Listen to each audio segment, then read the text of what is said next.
I'm Harry Calloway, and in 1995, May the 23rd, I was arrested in Jonesboro, Georgia at the Georgia Back Pain and Medical Clinic for 6 counts of insurance fraud.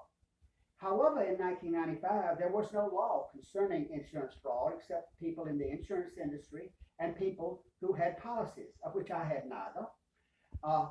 Then, come to find out, even though I was bonded on these 6, when I go to an arraignment, I'm arraigned on 3. The 3 counts had nothing to do with the 6 counts. To this day, nothing has happened on the 6 counts. I was indicted on the 3 counts. I was never arrested on the 3 counts. Now, the law says that on a felonious account, you must be arrested and indicted, or indicted and arrested, except with a special presentment of a grand jury. There was no presentment of a grand jury.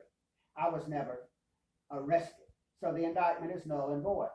Okay, the indictment was brought up by a grand jury that was a previous grand jury of Spalding County, Georgia, and they had met and been sent home. They were called back to indict me. They were never resworn, so therefore I was indicted by a grand jury illegally.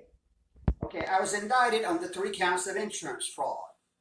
On the 1 count, it said I did attempt to procure the amount of $1,950 by filing a false and fraudulent claim with Progressive Insurance Company. So, I had never heard of Progressive Insurance Company. So after the trial was over, I subpoenaed Progressive Insurance Company and wanted to know each and every claim that's ever filed and or paid on this policy, and on this claim for this accident.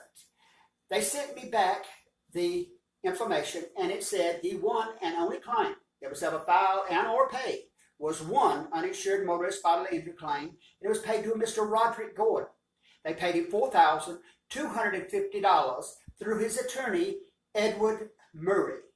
Now, I went to prison was sentenced to 5 years for filing this claim, but only one claim was filed, and Roderick Gordon filed it.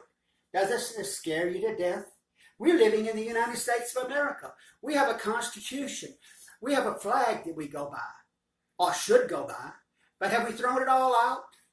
Johnny Caldwell was the original DA who filed all these things. Johnny Caldwell obviously was promoted by Zell Miller to be a judge. So therefore, he did not prosecute the case. He then became a judge. He then later, of course, had to lose his judgeship because of all the sexual conduct illegally that he was doing with his government-appointed attorneys, and he no longer can be a judge in the state of Georgia. However, he is now the House of Representatives in the state of Georgia and running for re-election. Okay, now, I went to prison for 13 months. I got out.